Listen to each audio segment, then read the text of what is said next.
ശരി, അപ്പോൾ നമസ്കാരം. ഞാൻ DME ആണ്, ഡോക്ടർ വിശ്വനാഥ്. എൻ്റെ ഒപ്പം SIT superintendent doctor Bindu, doctor Aravind infectious disease HOD, doctor Anitha community medicine represent ചെയ്ത് വന്നിരിക്കുകയാണ്. ഡോക്ടർ ബിന്ദു പീഡിയാട്രിക്സ് HOD ആണ്. ഡോക്ടർ ബിന്ദുഷ ആണ് ഈ കുട്ടിയെ ചികിത്സിച്ച ഡോക്ടർ. അപ്പൊ നിങ്ങൾക്ക് ഉള്ള എന്തൊക്കെ ഡൗട്ട്സ് ഉണ്ടോ നമുക്ക് ക്ലിയർ ചെയ്യാം. അപ്പോൾ ഇതിന്റെ ഡീറ്റെയിൽസ് ആദ്യം പറയാനായിട്ട് SIT സൂപ്രണ്ട് തന്നെ നിങ്ങളോട് ഡീറ്റെയിൽസ് പറയുന്നതായിരിക്കും. സെന്റർ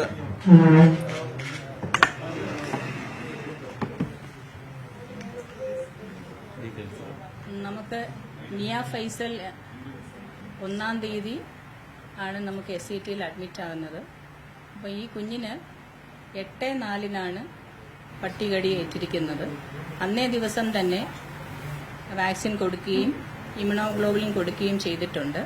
അതിന് മുന്നോടിയായിട്ട് നന്നായി മുറിവും സോപ്പിട്ട് കഴുകുകയും വെള്ളവും സോപ്പ് ഉപയോഗിച്ച് കഴുകിയിട്ടുണ്ട് എന്ന് വീട്ടിൽ വെച്ചും ചെയ്തു, ഹോസ്പിറ്റലിൽ ചെന്നിട്ടും അത് ചെയ്തിട്ടുണ്ട്.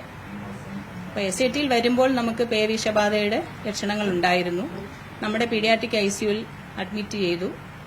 നമുക്ക് സാധ്യമായ എല്ലാ ചികിത്സകളും നമ്മൾ കുഞ്ഞിന് നൽകിയിരുന്നു. എന്നിരുന്നാലും ഈ അസുഖത്തിന്റെ ഒരു പ്രത്യേകത നമുക്കെല്ലാവർക്കും അറിയാവുന്നതാണ്. നമുക്ക് കുഞ്ഞിനെ രക്ഷപ്പെടുത്താൻ സാധിച്ചിട്ടില്ല എന്നുള്ള ദൗർഭാഗ്യകരമായ ഒരു കാര്യമാണ്. നമുക്ക് ചെയ്യാൻ പറ്റുന്ന എല്ലാ വിധത്തിലുള്ള ചികിത്സയും കുഞ്ഞിന് നമുക്ക് നൽകാൻ കഴിഞ്ഞിട്ടുണ്ട്. ഇതാണ് കുഞ്ഞിന്റെ ചികിത്സയുമായിട്ട് ബന്ധപ്പെട്ട് എനിക്ക് പറയാനുള്ളത്. സ്പെസിഫിക് ആയിട്ടുള്ള ഇതുണ്ടെങ്കിൽ ചോദിക്കാം. ഈ കുഞ്ഞിന് ശരിക്കും എന്തായിരുന്നു കുഞ്ഞിന്റെ അവസ്ഥ? സാധാരണഗതിയിൽ കുഞ്ഞ് വാക്സിൻ ഒക്കെ എടുത്തിട്ടുണ്ട്, 3 വട്ടം വാക്സിൻ എടുത്തു. 4ാമത്തെ വാക്സിന് കാത്തിരിക്കുമ്പോഴാണ് കുഞ്ഞിന്റെ പേവിഷബാധ സ്ഥിരീകരിക്കുന്നത്. എന്താണ് ഡോക്ടർമാരുടെ ഇതുവരെയുള്ള ഒരു നിഗമനം? പേവിഷബാധ എന്തുകൊണ്ട് വന്നു എന്നുള്ളതാണ് സാധ്യതകൾ. അതായത് കുഞ്ഞ് നമുക്ക് കടി കിട്ടിയിരിക്കുന്നത് അമ്മയുടെ, കാരണം നമ്മുടെ ഹോസ്പിറ്റലിൽ അഡ്മിറ്റ് ചെയ്യുമ്പോൾ കടി കിട്ടിയ ഭാഗം ഉണങ്ങിയിരുന്നു. അപ്പോൾ 8/4 കടി കിട്ടിയത് നമ്മുടെ കുഞ്ഞിന്റെ കൈമടക്കിൽ ഉൾഭാഗം, മുട്ടിന്റെ ഉൾഭാഗം. അപ്പോൾ അവിടെ അമ്മ പറഞ്ഞത് നല്ല ഡീപ്പ് ഉണ്ടായിരുന്നു. അപ്പോൾ നമുക്ക് അതിന്റെ വളരെ ശക്തമായ കടിയാണ് ആ ഭാഗത്ത് നേരിട്ടത്. അപ്പോൾ നമുക്ക് കുഞ്ഞു കുട്ടിയാണ്, നമ്മുടെ തലയുമായിട്ട് കൈക്ക് അടുത്തിരിക്കുന്ന ഒരു സ്ഥലമാണ്. അപ്പം അത്രയും ശക്തമായ ഊണ്ട് വരുമ്പോൾ ഈ പല്ല് തന്നെ നമുക്ക് ഡയറക്റ്റ് ഇഞ്ചുറി നെർവിന് വരാൻ സാധ്യതയുണ്ട്. അപ്പം അങ്ങനെ വരുമ്പോൾ ഈ വൈറസുകൾ നമ്മുടെ ആന്റിബോഡി, വാക്സിൻ ആന്റിബോഡി ഫലപ്രദമാകുന്നതിന് മുമ്പ് തന്നെ തലച്ചോറിനെ ബാധിക്കാനും നമുക്ക് ഈ രോഗാവസ്ഥയിലോട്ട് പോകാനുമുള്ള സാധ്യതയുണ്ട്. അതാകാനാണ് ഈ ഒരു കുഞ്ഞിന് സംഭവിക്കാൻ സാധ്യത കൂടുതൽ. ഇതിപ്പോ തുടർച്ചയായിട്ട് 3 മരണങ്ങൾ സമാനമായ രീതിയിൽ സംഭവിച്ചു. അപ്പോൾ ആരോഗ്യ രംഗത്തുള്ള ഡോക്ടറുകളടക്കം പറയുന്ന കാര്യമുണ്ട്, വാക്സിന്റെ ഫലപ്രാപ്തി ഒന്ന് പരിശോധിക്കേണ്ടതാണ്. അങ്ങനെ ഒരു ഇതിലേക്ക് പോകേണ്ടതുണ്ടോ? അങ്ങനെ ഒരു ഇതിൽ കാണുന്നില്ല. കാര്യം ഒന്ന് ആദ്യമേ പറയട്ടെ, ഈ കുട്ടികളുടെ കടിച്ചിരിക്കുന്ന ആഴത്തിലാണ്. അപ്പോൾ പ്രത്യേകിച്ച് ഈ കുട്ടിയുടെ കാര്യത്തിൽ ഈ ക്യൂബിറ്റൽ ഫോസയില് കടിച്ചിരിക്കുന്ന ഈ ഭാഗത്ത് വലിയ നെർവ്സ് ഉണ്ട്. അപ്പൊ ഈ നെർവ്സിൽ കയറിക്കഴിഞ്ഞാൽ വാക്സിന്റെ എഫക്ട് വരുന്നതിന് മുമ്പ് തന്നെ ഇത് തലച്ചോറിലെത്തും. എന്ന് വെച്ചാൽ ഡോക്ടർ അരവിന്ദ് അതിന്റെ വിശദാംശങ്ങൾ പറയും. 1 ഇഞ്ച് വെച്ചാണ് ഒരു ദിവസം ഇത് മൈഗ്രേറ്റ് ചെയ്യണത്. അപ്പൊ ഇതിന്റെ എഫക്ട് വരുന്നതിന് മുമ്പ് തന്നെ ഇതിന് ഒരു പക്ഷേ തലച്ചോറിൽ എത്തിക്കാണും. അതാണ് നമ്മൾ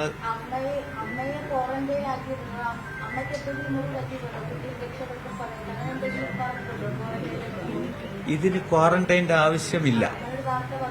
ക്വാറന്റൈൻ്റെ ആവശ്യമില്ല. ആരും അങ്ങനെ സജസ്റ്റ് ചെയ്യാറുമില്ല.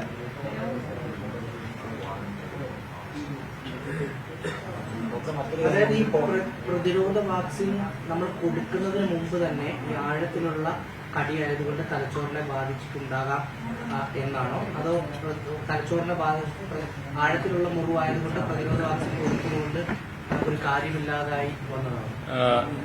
റേബീസ് ഒരു നെർവ് വഴി ബ്രെയിനിലോട്ടും സ്പൈനൽ കോഡിലോട്ടും എത്തുന്ന ഒരു വൈറസാണ്. അപ്പൊ അതുകൊണ്ടാണ് ഈ കൊച്ചുകുട്ടികളിൽ സാധാരണ ഇതിൽ ഫേസിൽ നല്ല കടി, അല്ലെങ്കിൽ നെക്കിന്റെ ഏരിയയില്, കയ്യിൽ, ഈ ഏരിയയിലുള്ള ഒരു പ്രത്യേകത എന്ന് പറഞ്ഞാൽ ഈ നെർവിന്റെ സാന്ദ്രത കൂടിയ സ്ഥലങ്ങളാണ്. അപ്പം ഡയറക്റ്റ് ആയിട്ട് നെർവിൽ കടി കിട്ടാൻ ഒരു സാധ്യതയുണ്ട്. നെർവിൽ കടി കിട്ടിക്കഴിഞ്ഞാൽ നേരത്തെ സാറ് സൂചിപ്പിച്ച പോലെ 50 to 100 millimeters വെച്ചിട്ടാണ് ഈ വൈറസ് ഇങ്ങനെ പ്രോഗ്രസ് ചെയ്ത് സ്പൈനൽ കോഡിലും ബ്രെയിനിലും എത്തുന്നത്. അപ്പൊ വാക്സിൻ കൊടുത്തു കഴിഞ്ഞാൽ വാക്സിൻ ആക്ട് ചെയ്യാൻ കുറച്ച് ആക്ച്വലി സമയമെടുക്കും. അതിന് മുന്നേ ഒരു നെർവിൽ കടി കിട്ടുക എന്ന് പറഞ്ഞാൽ ഒരു റെയർ സിറ്റുവേഷൻ ആണ്.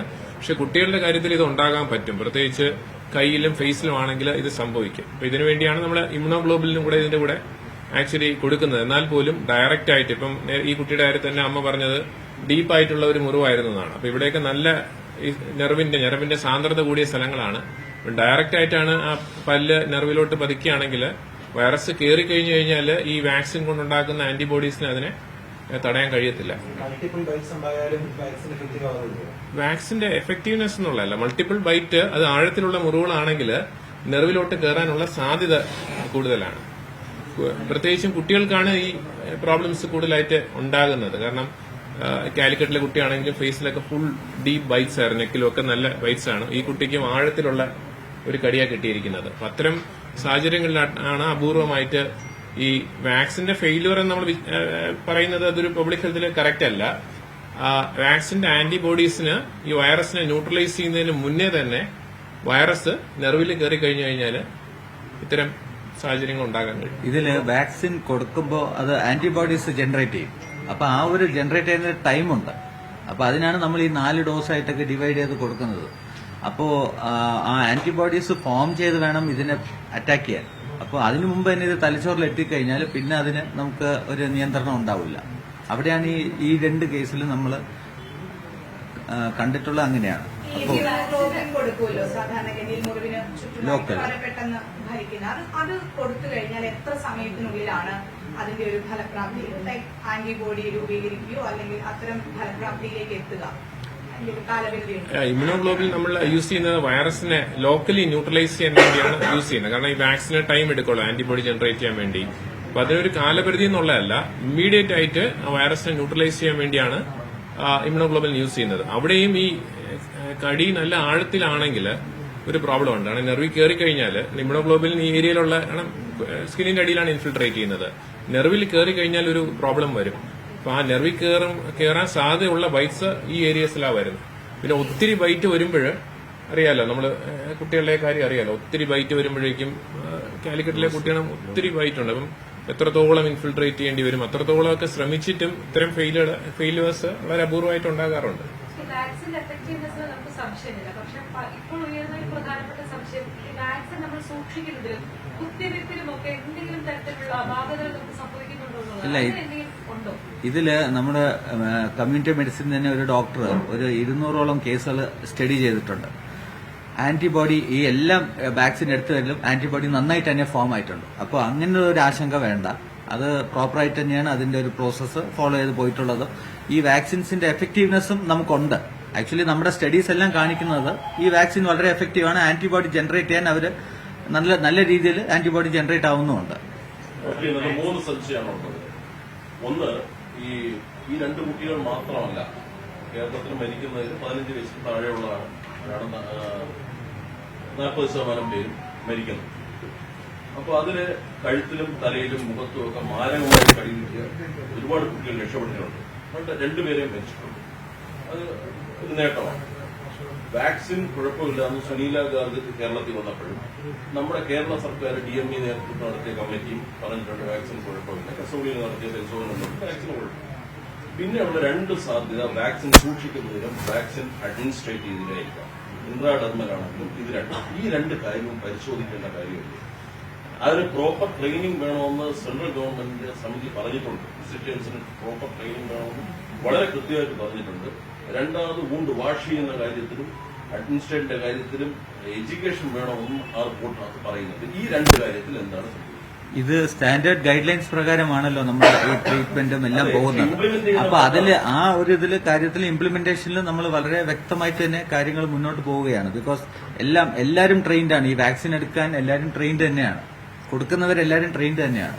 പക്ഷെ ഇതേപോലെ തന്നെ ഈ നാടികളിൽ കടിയേറ്റ പലരും രക്ഷപ്പെടുന്നുണ്ടല്ലോ. അത് ആക്ച്വലി വളരെ ഡീപ്പ് ഉണ്ടായിട്ടുള്ളവർ രക്ഷപ്പെടാൻ സാധ്യതയുണ്ട്. എന്ന് വെച്ചാൽ ഇപ്പം നെർവിന്റെ ഡെൻസിറ്റി എവിടെ അതുപോലെ ഇരിക്കും. എന്ന് വെച്ചാൽ ഫോർ എക്സാമ്പിൾ കാലിൽ ഒരു വലിയൊരു കടി കിട്ടിയാലും ഇത്രത്തോളം ഒരു പ്രശ്നം വരാൻ ചാൻസ് ഇല്ല.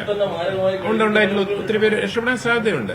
ഇപ്പൊ ഈ സാറ് പറഞ്ഞ ഈ ചോദ്യത്തിനുള്ള ഉത്തരം തന്നെയാണ്. കാരണം 2022 ഇതേ സാഹചര്യമായിരുന്നല്ലോ ഉണ്ടായിരുന്നത്. അതിന് പിന്നെ നമ്മൾ സ്റ്റേറ്റ് കമ്മിറ്റിയെ വെച്ചു. അതിന് എക്സ്റ്റേണൽ എക്സ്പേർട്സ് ഉണ്ടായിരുന്നു, നിംഹാൻസിന്റെ എക്സ്പേർട്സ് ഉണ്ടായിരുന്നു. അപ്പൊ അത് അതിന്റെ പ്രകാരമാണ് നമ്മൾ ട്രെയിനിങ് ഒക്കെ കുറച്ച് സ്ട്രെങ്തൻ ചെയ്യണമെന്ന് പറഞ്ഞു. അത് സ്ട്രെങ്തൻ ചെയ്ത് ഇതിന്റെ എഫക്റ്റീവ്നെസ് ഒക്കെ സ്റ്റഡി ചെയ്താണ് ഡോക്ടർ ചിന്തയുടെ നേതൃത്വത്തിൽ ചെയ്തത്. അപ്പൊ ഇന്നലെ ചിന്തയുടെ ഇതുകൊണ്ടാണ് പബ്ലിഷ് ചെയ്തില്ല.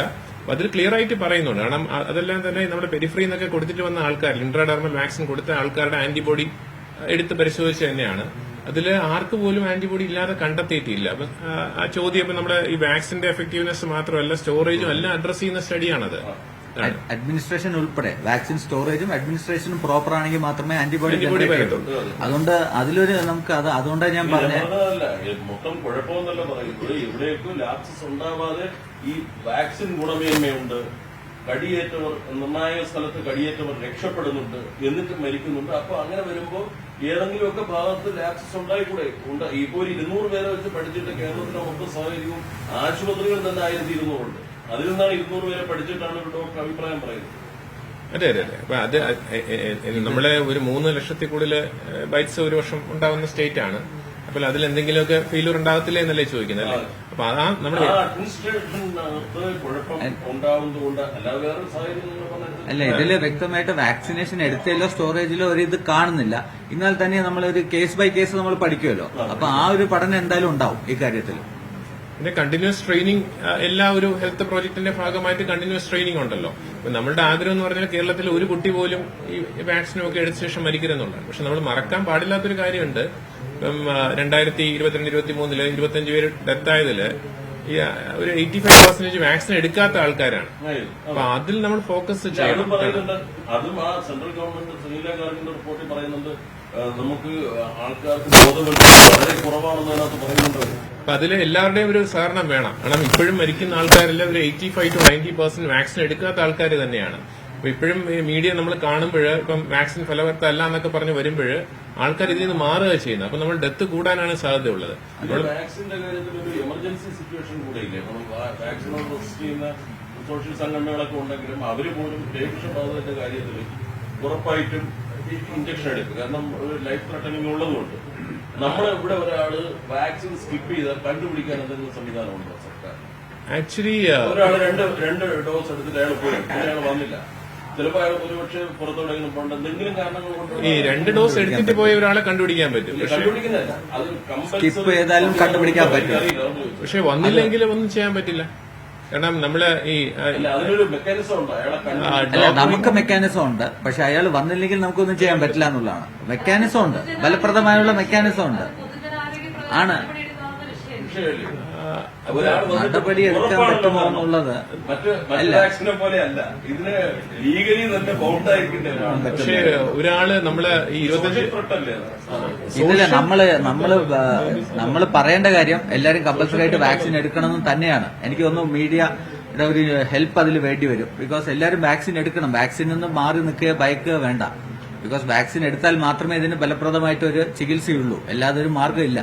എന്നാൽ തന്നെ ഇതുപോലെ ഐസൊലേറ്റഡ് ആയിട്ടുള്ള കേസുകൾ എന്തുകൊണ്ടാണെന്നുള്ളതിന്റെ പഠനം നമ്മുടെ സൈഡിൽ നിന്നുണ്ടാവും. സമീപ ദിവസങ്ങളിൽ വാക്സിനെതിരായിട്ട് ഒരു പ്രചരണം നടക്കുന്നതുകൊണ്ടുകൂടിയാണ്. അതുകൊണ്ട് തന്നെയാണ് ഇപ്പോൾ ആദ്യത്തെ വാക്സിൻ എടുത്തു, സെക്കൻഡും തേർഡും എടുത്തു, 4ാമത്തെ വാക്സിൻ 6ാം തീയതി എടുക്കാതിരിക്കുകയാണ്. അപ്പോഴാണ് ഇങ്ങനെ പറ്റിയത്. അപ്പൊ ഇങ്ങനത്തെ സാഹചര്യങ്ങളിൽ നമ്മൾ ആദ്യത്തെ 2 or 3 വാക്സിൻ എടുത്തതിന് ശേഷമേ ഇങ്ങനെ ഈ ലക്ഷണങ്ങൾ വരുള്ളൂ. പിന്നെ ഈ കുട്ടിക്ക് ശരീരവേദന പനിയായിരുന്നു. ഇൻകേസ് ഇങ്ങനെ വാക്സിൻ എടുത്തിട്ടും പേവിഷബാധ വന്നാൽ അതിന്റെ ലക്ഷണങ്ങൾ എന്തായിരിക്കും? അത് റേബീസ് 2 രീതിയിലാണ് വരുന്നത്. ഒന്ന് ഈ ഫ്യൂരിയസ് റേബീസ് എന്ന് പറയും. ഇപ്പൊ നമ്മള് ഇങ്ങനെ വെള്ളത്തിനോട് ഭയം, ഹൈഡ്രോഫോബിയ എന്നൊക്കെ പറയുന്നത്. രണ്ടാമത് ഡം റേബീസ് എന്ന് പറയും. അപ്പൊ അതിൽ ഈ ഫോബിക് സ്പാസ് ഒന്നും വരത്തില്ല.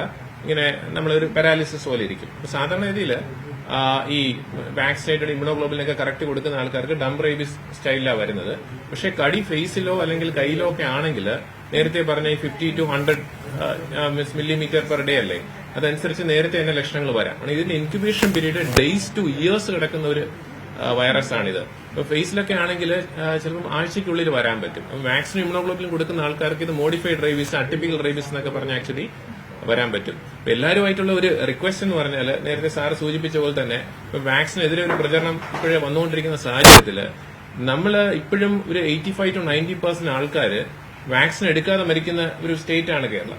അപ്പൊ അത് നമ്മൾ ഹെൽത്തിന്റെ അടുത്ത് റിപ്പോർട്ട് ചെയ്താൽ മാത്രമേ നമുക്ക് ട്രാക്ക് ചെയ്യാൻ പറ്റൂ. പക്ഷെ നമ്മൾ കാണുന്ന പല ആൾക്കാരും കടി കിട്ടുന്നു. പിന്നെ ഇവിടെ റേബീസ് ആയിട്ട് വരുമ്പോഴാണ് അറിയുന്നത് ഇദ്ദേഹത്തിന് 3-4 മാസം മുന്നേ കിട്ടി അല്ലെങ്കിൽ 1 മാസം മുമ്പ് കിട്ടിയെന്നൊക്കെ അറിയുന്നത്. അപ്പൊ ആ ഒരു സാഹചര്യം ഉണ്ടാകാതിരിക്കണം, എല്ലാവരും കൂടെ ശ്രദ്ധിക്കണമെന്നാണ് നമ്മുടെ ഒരു പബ്ലിക് ഹെൽത്ത് സൈഡിൽ നിന്നുള്ള ഒരു റിക്വസ്റ്റ്. അതായത് നമ്മൾ ആന്റി റാബീസ് വാക്സിൻ എടുക്കുന്നു, അത് ഞാൻ നേരത്തെ എടുത്തിട്ടുണ്ട്. എനിക്ക് കാറ്റഗറി 3 ഉള്ള ഒരു മുറിവ് പിന്നെ ഉണ്ടാവുകയാണെങ്കിൽ എനിക്ക് ഈ വാക്സിനും സിറവും ഒന്നിച്ച് വീണ്ടും തരുമോ? എങ്ങനെയാണ് അതിന്റെ ഒരു procedure? Pre exposure profile access നേരത്തെ എടുത്തിട്ടുള്ള ഒരാൾ അല്ലെ, അപ്പൊ അത് ആക്ച്വലി ഗൈഡ് ലൈൻസ് അനുസരിച്ചാണ് ചെയ്യുന്നത്. സാധാരണഗതിയിൽ പിന്നെ അവർക്ക് പോസ്റ്റ് എക്സ്പോഷർ വാക്സിൻ മാത്രമേ വേണ്ടി വരാറുള്ളൂ. സിറം മാത്രം ഇങ്ങനെ പിന്നെ ഇയേഴ്സ് ഒക്കെ നോക്കും, എത്ര വർഷം മുമ്പാണ് എടുത്തതെന്ന് പറഞ്ഞത്. അപ്പൊ ആക്ച്വലി WHO ഇൻഹാൻസും ഒക്കെ പറയുന്നത് 100% ഈ പ്രൊട്ടക്ഷൻ എന്ന് പറഞ്ഞാൽ പ്രീ എക്സ്പോഷർ പ്രൊഫൈലാക്സ് ഉള്ള ആൾക്കാർക്ക് പോസ്റ്റ് എക്സ്പോഷർ പ്രൊഫൈലാക്സ് കൊടുക്കുമ്പോൾ ഡെത്തിന്റെ സാധ്യത 0% ആണ്. ഈ 37 താലൂക്ക് ആശുപത്രികളിലാണ് നിലവിൽ ഉത്സവം ഉള്ളതെന്നാണ് മനസ്സിലാക്കാൻ കഴിയുന്നത്. അതോടൊപ്പം തന്നെ നമ്മുടെ KMC നേരത്തെ ഹൗസുകളൊക്കെ നമ്മൾ സൂക്ഷിക്കുന്നുണ്ടാവല്ലോ.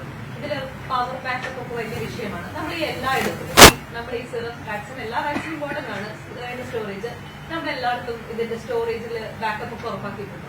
എല്ലാ വാക്സിൻ സ്റ്റോറേജ് സ്ഥലത്തും UPS സംവിധാനത്തോടു കൂടി തന്നെയാണ് സെറ്റപ്പ് ചെയ്തിരിക്കുന്നത്. അതുകൊണ്ട് സ്റ്റോറേജ് അത് അത്രയും അറ്റ്മോസ്ഫിയറോട്, ഈ വാക്സിൻ മാത്രമല്ല എല്ലാ വാക്സിൻസും അങ്ങനെ തന്നെയാണല്ലോ സ്റ്റോർ ചെയ്യേണ്ടത്. അപ്പൊ അതിന്റെ ഒരു ഗൈഡ് ലൈൻസ് പ്രകാരം തന്നെയാണ് സ്റ്റോറേജ് നടക്കുന്നത്.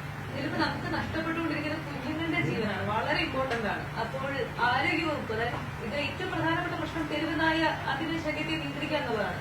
എന്താണ് ആരോഗ്യവകുപ്പ് ആവശ്യപ്പെടുന്നത് തദ്ദേശ സ്വയംഭരണത്തിനോട്? തെരുവുനായകളുടെ ശല്യം കൂടി വരുന്നതാണല്ലോ ഇപ്പോഴത്തെ ഒരു പ്രശ്നം. അപ്പൊ അത് നമുക്ക് LSGDനോട് റിക്വസ്റ്റ് ചെയ്യാം, ഇതിന്റെ ഒരു ഇത് കുറയ്ക്കണം, അതിന്റെ ഒരു ഇന്റൻസിറ്റി കുറയ്ക്കണം. എല്ലായിടത്തും നടക്കാനും എല്ലായിടത്തും സ്റ്റേറ്റ് ആണെങ്കിലും ബാക്കിയുള്ള RTC എല്ലാ പരിസരത്തും കോഴികളെക്കാൾ ഏറ്റവും കൂടുതൽ തെരുവായിക്കാണ് ഇതിനകത്ത്.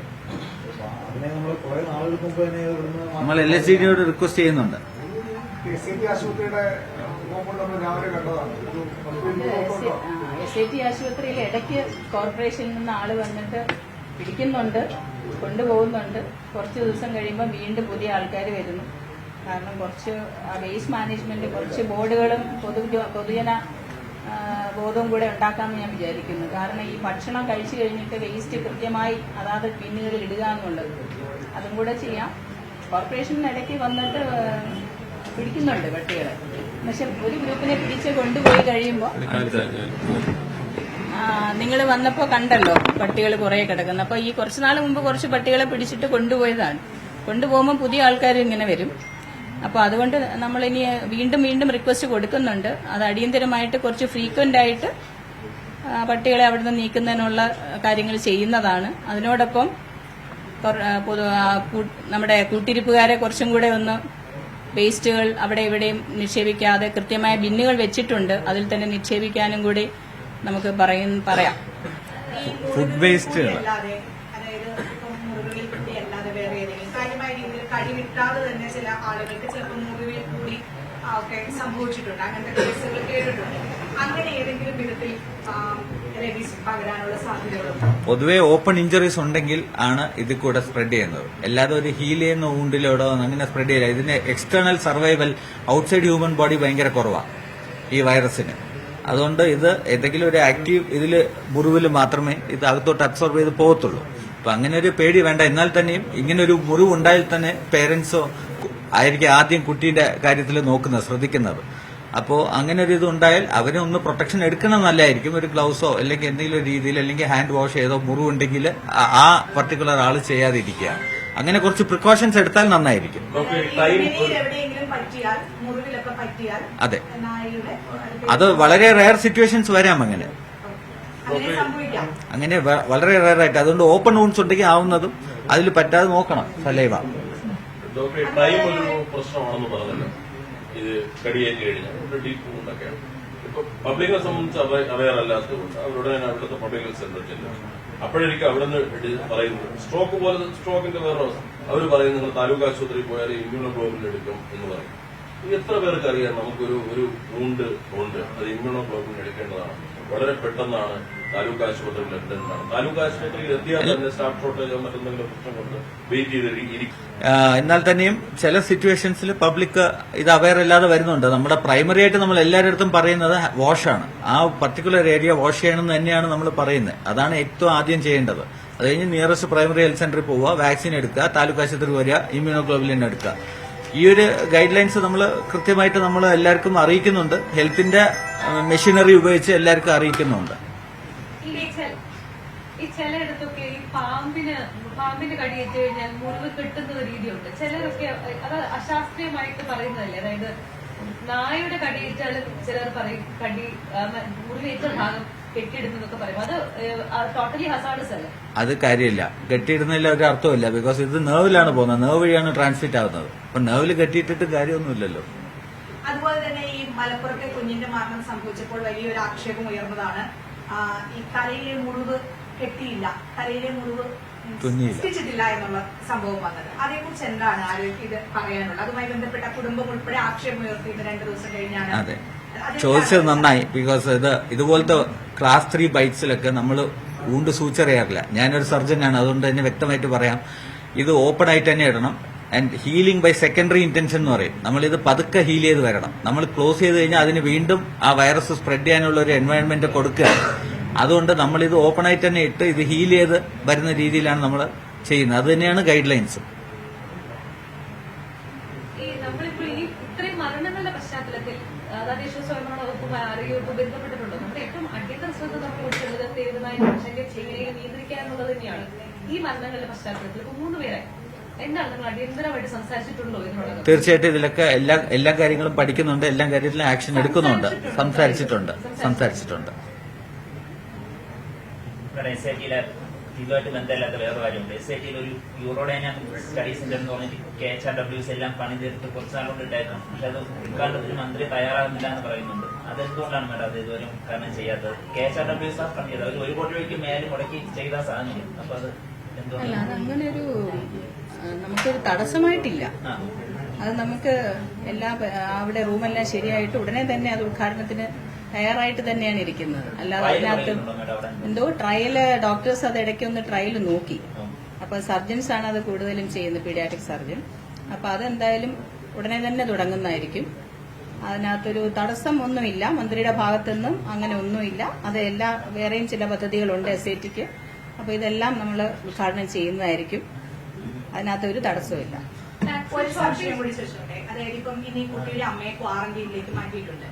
അപ്പം സ്വാഭാവികമായിട്ടും ക്വാറന്റൈനിൽ മാറ്റിയിട്ടില്ല. അങ്ങനെ ഒരു സംഭവം വേണ്ട. അങ്ങനത്തെ കുട്ടി ഇല്ല, ക്വാറന്റൈന്റെ ആവശ്യമില്ല. മനുഷ്യരിൽ നിന്ന് മനുഷ്യരിലേക്ക് ഇല്ല. അമ്മ വാക്സിനേറ്റഡ് ആണ്. അമ്മ വാക്സിനേറ്റഡ് ആണ്, കുട്ടിയുടെ അമ്മ. അപ്പൊ ക്വാറന്റൈൻ എന്നുള്ള ഒരു കാര്യം നമ്മൾ ഡോക്ടേഴ്സ് പറഞ്ഞിട്ടില്ല.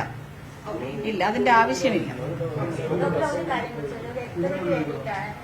ഈ കുട്ടിയുടെ മുറിവ് ഉണങ്ങിയിട്ടുണ്ടായിരുന്നു പറഞ്ഞത്. ഇവിടെ കൊണ്ടുവരുന്നതിന് മുമ്പ് കുട്ടിയുടെ കൈ ശരീരത്തിന്റെ മുറിവ് ഉണങ്ങിയിട്ടുണ്ടായിരുന്നു. അപ്പോ ഇവിടെ കൊണ്ടുവന്നതിന് ശേഷമാണ് ഇതിൽ പേവിഷബാധ പോയിട്ടില്ല എന്ന് മനസ്സിലാക്കുന്നത്. അതെ, അവിടെ കാണിച്ച ആശുപത്രി അവർ കാര്യമാക്കിയിട്ടില്ല. ഈ മുറിവ് ഉണങ്ങിയത് കൊണ്ട് കാര്യമാക്കിയിട്ടില്ല. അങ്ങനെ എന്തെങ്കിലും ഉണ്ടോ? ഇല്ലല്ലോ. മുറിവ് ഉണങ്ങുന്നതിന് മുമ്പ് ഈ മുറിവ് പട്ടി കടിച്ച ഉടനെയാണല്ലോ ചികിത്സ നേടിയിരിക്കുന്നത്. പിന്നെ മുറിവ് ഉണങ്ങിയ ശേഷം വന്ന് 20 ദിവസത്തിന്റെ ഗ്യാപ്പ് ഉണ്ടായി. 8-ാം തീയതിയാണ് ഇതിന് ഈ കുട്ടിക്ക് പട്ടി കടി ഏൽക്കുന്നതും ഇവിടെ വരുന്നത് 1-ാം തീയതിയാണ്. 29-ാം തീയതി പനിയുടെ ലക്ഷണങ്ങൾ കാണും. വൈറസ് 2 to 2 years പറഞ്ഞല്ലോ, വർഷങ്ങൾ നീണ്ടു നിൽക്കാം. വളരെ ലേറ്റ് ആയിട്ടും വരാം. ഈ വാക്സിനുമായി ബന്ധപ്പെട്ടുള്ള പരിശോധനകൾ നമ്മൾ നടത്തുന്നത് പറഞ്ഞിട്ടുണ്ടോ? കൈകാര്യം ചെയ്യുന്ന ആളുകളെല്ലാം എക്സ്പെർട്ടുകളാണ്. ഈ വാക്സിന്റെ ഗുണമേന്മ നമ്മൾ ഉറപ്പുവരുത്താൻ വേണ്ടിയിട്ടുള്ള ഒരു പരിശോധന അല്ലെങ്കിൽ അങ്ങനെ ഇടപെടലോ ഉണ്ടാകുന്നു? അത് നടന്നിട്ടുണ്ട്, പല ഘട്ടത്തിലും നടന്നിട്ടുണ്ട്. അതിലെല്ലാം വാക്സിന്റെ ഇത് സംശയമില്ല. അത് KMCL വഴിയാണല്ലോ നമ്മൾ പ്രൊക്യൂർ ചെയ്യുന്നത്. അപ്പൊ അതിന്റെ ഒരു പഠനവും നടന്നിട്ടുണ്ട്. സ്റ്റോക്ക് ഉണ്ട്. ഈ ആളുകളെ സംബന്ധിച്ച് പെട്ടെന്ന് ഇപ്പൊ മനുഷ്യസഹജമായി ഒരു നായ കടിച്ചാൽ വാക്സിൻ എടുക്കലാണ്. സ്വാഭാവികമായും ഇതിന്റെ എല്ലാ നിങ്ങൾ പറഞ്ഞതോ അല്ലെങ്കിൽ നമ്മൾ കൊടുക്കുന്നതോ മുഴുവൻ എല്ലാ ആളുകളും കാണണമെന്നില്ല. ഈ വാക്സിനെതിരായ ഇവിടെ പറഞ്ഞതുപോലെ ഒരു ടീം തന്നെ അല്ലെങ്കിൽ കുറച്ച് ആളുകൾ തന്നെ ഇതിനെതിരെ നിൽക്കുന്നുണ്ട്. ഇതിനെയൊക്കെ അതിനുവേണ്ടി യൂസ് ചെയ്യാനുള്ള സാധ്യത കൂടി മുന്നിൽ കണ്ട് ഒരു പ്രവർത്തന ആരോഗ്യ വകുപ്പിന്റെ ഭാഗത്ത് നിന്നുണ്ടാകുന്നത്. ഈ വാക്സിൻ എടുത്തിട്ട് എന്തുകൊണ്ട് കുട്ടി മരിച്ചു എന്നാണ് ചോദ്യമാണ് എല്ലാവരും ചോദിക്കുന്നത്. അതിനെന്താണ് കൃത്യമായിട്ട് മറുപടി പറയുന്നത്? അത് തന്നെയാണ് ഈ നെർവിന്റെ നമ്മൾ പറഞ്ഞല്ലോ, ഈ ആഴത്തിൽ കടിക്കുമ്പോൾ നെർവ് വഴി എത്രയും പെട്ടെന്ന് പ്രോഗ്രസ് ചെയ്യണമെന്നുള്ളത് നമുക്ക് ഒരിക്കലും പ്രഡിക്ട് ചെയ്യാൻ പറ്റില്ല. എന്നാൽ തന്നെ നമ്മുടെ ഒരു ഉദ്ദേശം 0.5 സെന്റിമീറ്റർ ടു 1 സെന്റിമീറ്റർ 1 ഇഞ്ച് ഇതാണ് 100 മില്ലിമീറ്റർ ആണ് ഇതിന്റെ പെർ ഡേ പ്രോഗ്രഷൻ. അപ്പോൾ അങ്ങനെ വരുമ്പോഴത്തേക്കും നമുക്കത് പ്രഡിക്റ്റ് ചെയ്യാൻ പറ്റില്ല. പക്ഷെ വാക്സിൻ എടുക്കാതെ ഇരുന്നാൽ 100% ആണ്. വാക്സിൻ എടുത്താലാണ് ഇതിന് ഏക പ്രൊട്ടക്ഷൻ. അതുകൊണ്ട് വാക്സിൻ ലോബി, വാക്സിൻ എഗെയിൻസ്റ്റ് ആയിട്ട് വർക്ക് ചെയ്യുന്നവർക്ക് ശക്തമായിട്ടുള്ള ഒരു നടപടി ഉണ്ടാവും.